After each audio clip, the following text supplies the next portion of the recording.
My husband, Charles, tells me he's going to marry the woman he's been seeing and asks for a divorce.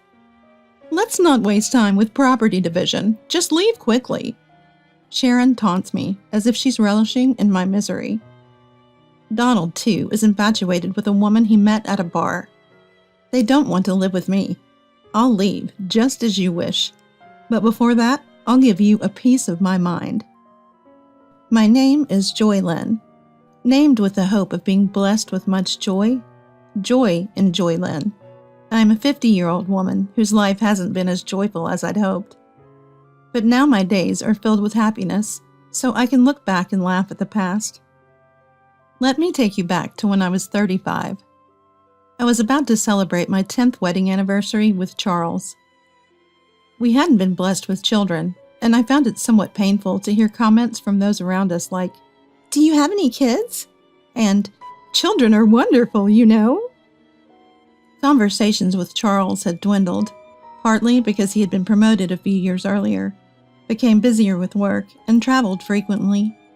I was working too, so we hardly saw each other. No wonder we didn't have children. Well, this too is a form of marriage, and it's easier on our minds. Having children or not, it doesn't matter. That's what I thought. One day, our family grew in a way we hadn't expected. It wasn't an angelic baby that arrived. Instead, it was parents-in-law that seemed like demons from hell. Apparently, right after we got married, the parents-in-law had been constantly telling Charles that they wanted to live with us. Charles weighed the hassle of living together against the hassle of continually refusing. As a result, he decided that living together would be less of a hassle. Surprisingly rational, or not.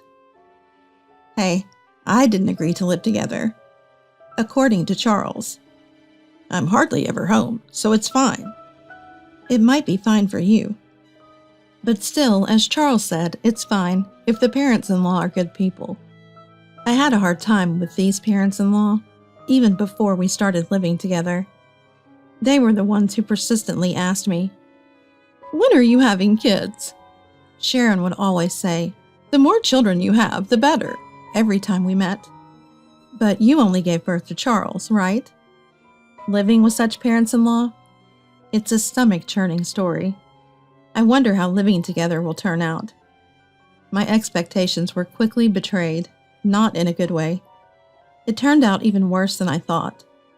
Donald solemnly declared as we started living together, "We won't give you any pension or living expenses." Then Sharon continued with a smile, "Let's go with that arrangement." Wait, what kind of arrangement is that? Charles also said something like, "We both work, so we can manage without receiving living expenses." So Charles is one of them, too. I had never been particularly dissatisfied with Charles until now. I didn't expect much from a husband even before we got married. I thought a husband who doesn't get angry easily and works hard was good enough. But now, a wave of complaints that I never had before came rushing in. Moreover, as I lived with the parents-in-law for a while, I gradually understood the reason they wanted to live with us. Donald would often go out somewhere at night. I believed him when he said he was going out to drink with friends. But then, I found a point card from what you'd call a nightclub and a business card with Nancy written on it in the laundry. There are various types of bars, but this was clearly a service industry that directly satisfies a man's desires. I see, he likes Nancy. I can't believe he's still so energetic at his age, I thought. Of course, I meant it in a bad way. No wonder he can't give us living expenses. He's spending it on Nancy. It can't be helped. No way.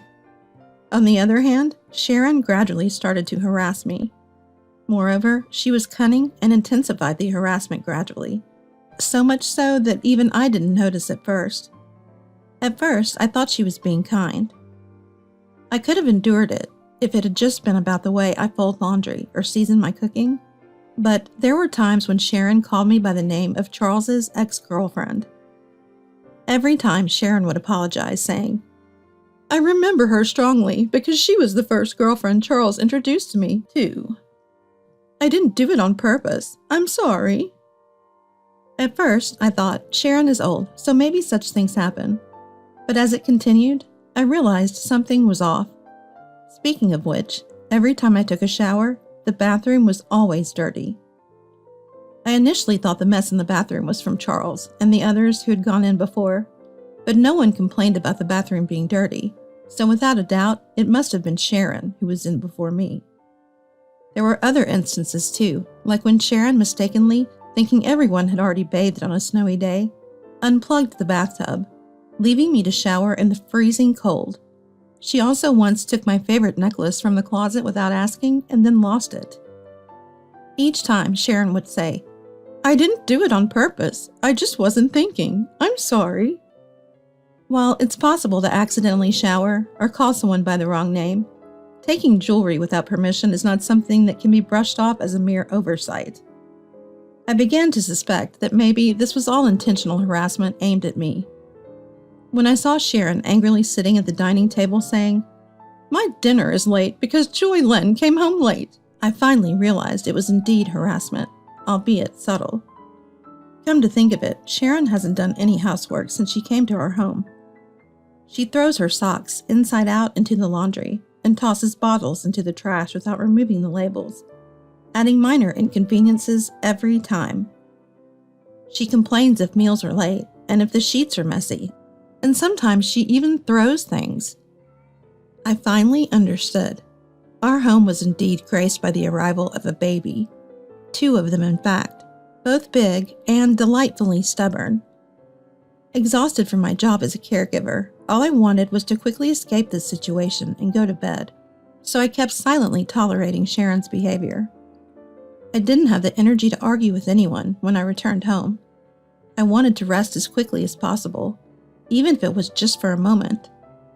While I was exhausted and didn't notice at first, it seemed that Sharon knew about Donald's night outings. When an actress appeared on TV, Sharon persistently asked Donald, "Donald, don't you like girls like her? You do, don't you?" The actress's name was Nancy, the same as the girl from the bar. Donald looked pale. After that incident, I asked Sharon once, "Are you okay with Donald going out like that?"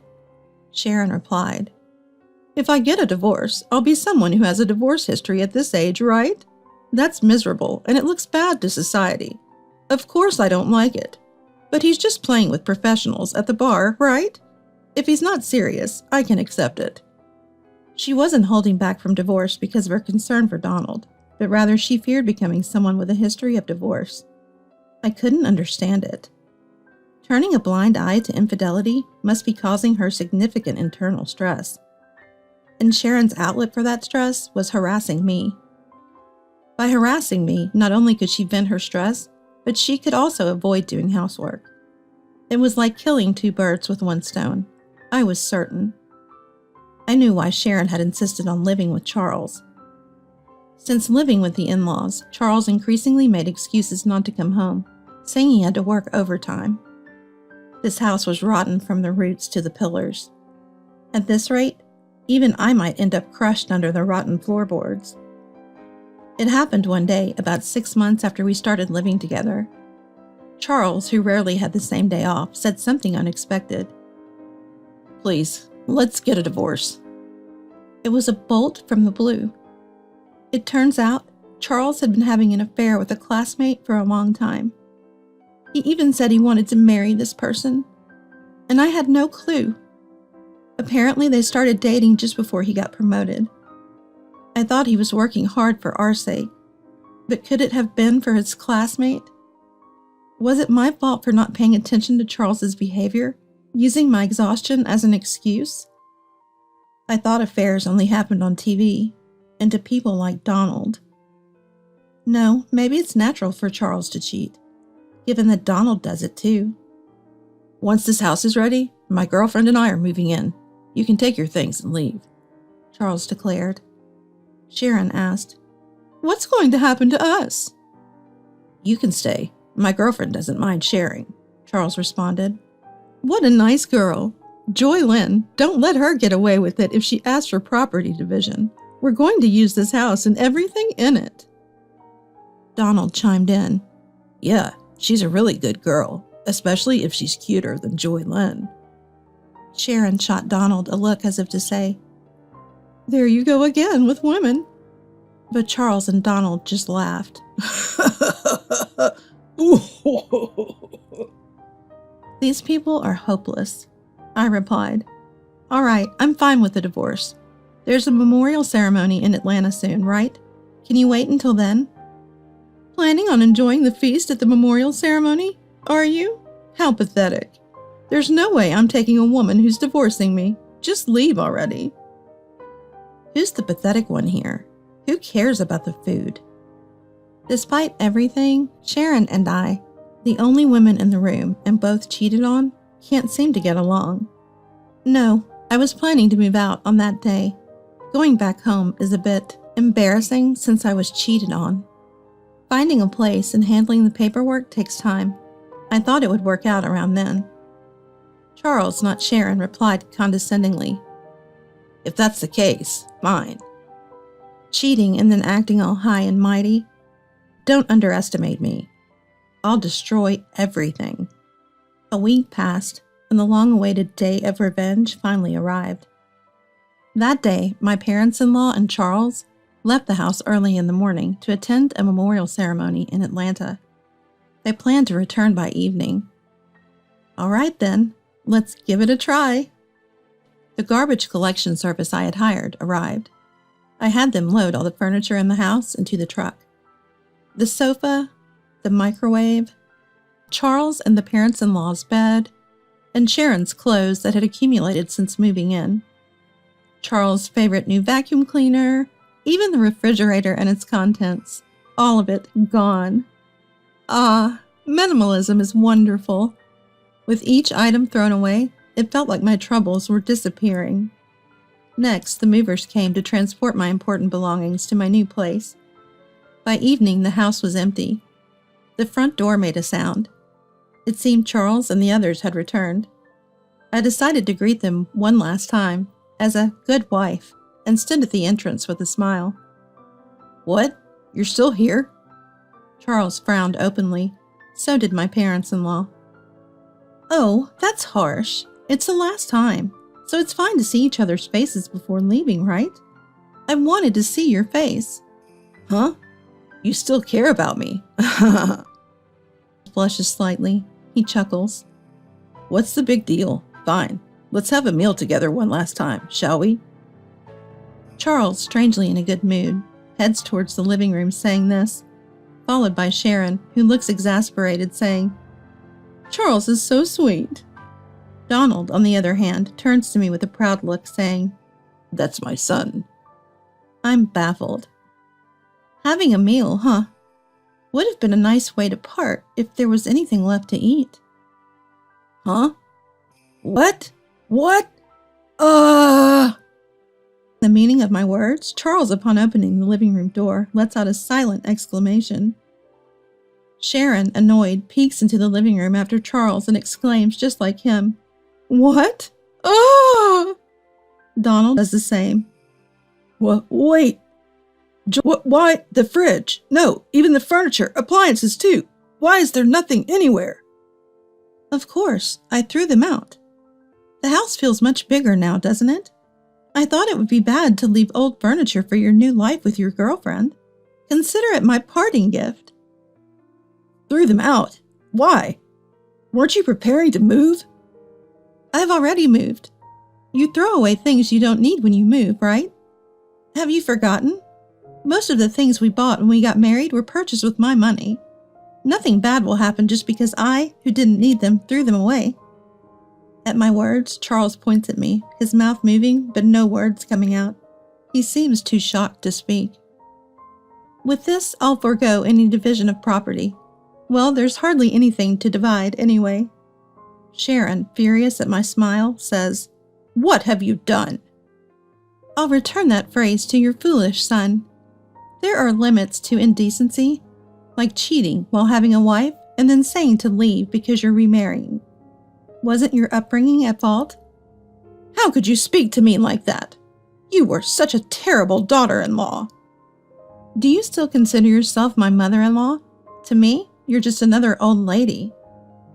I speak with a malicious smile, and Sharon mutters, So ungracious. shaking with anger. It's a secret that seeing Sharon angry is starting to be a bit fun. Don't you remember? If I ask for division of this house, you can't refuse, can you? Without the house, where would you two strangers live? You sold your family home, right? Yes, the parents-in-law had sold their house when they moved in with us. We won't need it anymore, they had said. So this house was absolutely necessary for them. They sided with their son's affair over his wife, probably thinking, as long as there's a house with a housemaid, anything goes. Hearing my words, perhaps feeling rushed, Donald intervenes, Well, let's settle this amicably. pretending to be a good person. Yes, let's do that. Let's proceed calmly, just like the old just like Donald suggests. Exactly. You know what I'm talking about, Joylyn. Of course. By the way, Donald, wasn't your cell phone broken today? Oh yeah, I realized it after leaving the house. It wouldn't turn on. If charging doesn't work, I guess I'll have to consult the store. There's no need for that. Your cell phone is right here. Saying that, I pulled Donald's cell phone from my pocket. Huh? 2 identical phones? What's going on? Donald is puzzled. I switched the phones just before you left today. The one I have is the real one, and the one you had is a used one I bought and removed the battery, so it won't turn on. What? Since you aren't tech-savvy, I thought you'd just give up easily thinking it's broken or out of battery. It seems like a huge success. Smiling, I get asked by Donald. Why would you do that? Why, you wonder? Well, I have no clue. Speaking of which, you received an email today from your beloved Nancy saying she had a good time the other day. You email each other daily, right? I'm so jealous of your close friendship. What? Donald gasps while Sharon glares at him. So Donald, you were out with Nancy the other day. Woohoo! More lovey-dovey than with Sharon. But you should put a lock on your phone if you're cheating. You'll get caught easily. Stop it. Joylyn, this... But I thought cheating is wrong. Charles cheated on me, and it hurt. I know exactly how Sharon feels. So I did something nice at the end. I texted Nancy. I'm bored. Let's break up. She was furious. I was dealing with this old man because he conveniently gives me money. Good thing you broke up safely. Oh, by the way, this is Nancy. Sharon, your enemy. Take a good look. Saying that, I showed everyone a photo of Nancy and Donald as I returned the phone. That's when it happened. Charles showed a stern expression no one had seen before. Why? My girlfriend is... What? Everyone but Charles gasped. What's going on, Charles? What are you to Nancy? No, that's my line, Dad. Why are you taking pictures with Nancy? Because I'm her boyfriend, obviously. No, Nancy is my girlfriend. Isn't your girlfriend your classmate? We just met at a bar and started hanging out. Who would have thought that father and son were dating the same person? This development was also surprising for me. Ignoring Sharon and me, who were in shock, the men started a pointless argument about who was more suitable to be Nancy's boyfriend, which eventually escalated into a full-blown brawl, pulling each other's hair. The brawl ended when Charles pulled out a significant amount of Donald's precious thinning hair. After a glance at the soulless face of Donald, I loudly declared, "Well, I'm off to my new place. Thank you for everything. I'll be claiming compensation for the affair next time. Bye." I had said there would be no property division, but I didn't mean compensation. Sharon realized that this was a serious affair and, swinging the bag she was holding, began furiously beating Donald in a rage. Donald stood there, head hung low, as if he had been burnt out completely, unable to process everything happening all at once. Watching this living hell unfold beside me, I couldn't stop smiling as I hopped on my beloved scooter and left the scene. Although it's a far stretch in my mind, I felt like Tom Cruise in Top Gun. Oh, it's been a while since I've ridden down such a refreshing night road. This is the best. Later on, when I proposed divorce, including the alimony, Charles said, "Please wait on the divorce." "It seems that Sharon is also considering divorce, and there is a possibility that everyone might lose their homes or their circumstances might change, so he wants to save as much money as possible." He said things like, "Don't you think it's pitiful for us, who once lived together, to face such a difficult situation?" and "We need money now, but..." I didn't care, so I proceeded with the divorce talks without discussion, and took as much money as I could get from Charles and his affair partner. When claiming the alimony, I felt a bit like an outlaw, but I hadn't done anything wrong. I had just done what was natural. Well, maybe tampering with someone's phone was slightly wrong. In the end, around the same time as our divorce, it seemed that Sharon also divorced Donald. Apparently, Donald and Nancy's affair had been going on for over 5 years, and Sharon couldn't forgive that they had a relationship in private as well. I don't quite understand why bar hopping is forgivable, but private relationships aren't. I thought there are various forms of marriage. Well, in the end, we're not married anymore, anyway. Donald was sued for alimony by Sharon, and Charles was sued for alimony by me, so the saying blood will out held true, and the in-laws are now all scattered. Sharon, having been cheated on by Donald, seemed to have grown to despise men in general, including Charles, who had abandoned me in a similar manner. As a result, Charles and Sharon, after the divorce, are slowly becoming distant, though they do have minimal conversations. Donald, jobless, turned to Charles for help but was rejected, as Charles himself was barely scraping by. Charles is juggling multiple jobs, while Sharon, who had been a housewife since her early marriage, is experiencing work for the first time with a part-time job. Donald became a part-time worker living in a cheap hotel. Charles, eager to marry Nancy, learned that she wasn't interested. Nancy saw both Charles and Donald as mere extensions of her bar work, as convenient sources of money. It turned out that Nancy had other men besides Charles in the same capacity. Charles, having been classmates with her, mistook her for being serious and believed she was his destiny. But in reality, it was a foolish and trivial story. In the end, both men were deemed unnecessary by Nancy, even as convenient sources of money, and were discarded. From my perspective, I thought, since I'm leaving, might as well destroy everything in the process, just as I aimed. I'm very satisfied having witnessed the spectacular collapse of a family. No one in that family valued each other, only caring about themselves. So the outcome was, in a way, inevitable. Essentially, they were a family in name only, lacking any compassion. Now I think it was good that I got away from that household. On the other hand, while I still come home exhausted from work every day, living alone has freed up my time as I no longer need to allocate it for someone else. I have more freedom than when I was married. Back when I was married, I hardly had time to meet my college friends, but now I can travel with them on my days off and even have time for my hobbies. In college, I was part of the choir, so I decided to join a karaoke club. It seems that one can continue to improve in music, no matter the age. I consistently win at the club's competitions and even earn cash prizes. Thanks to that, my wallet is always warmly filled.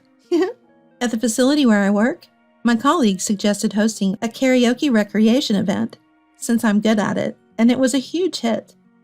I received many compliments like, "You're so good," and was thrilled to bring smiles to the residents through my personal hobby, something I hadn't expected. By the way, my go-to performances are Unchained Melody and My Heart Will Go On. The lyrics of older songs are just so wonderful. I don't really understand recent songs, but I guess I should study up.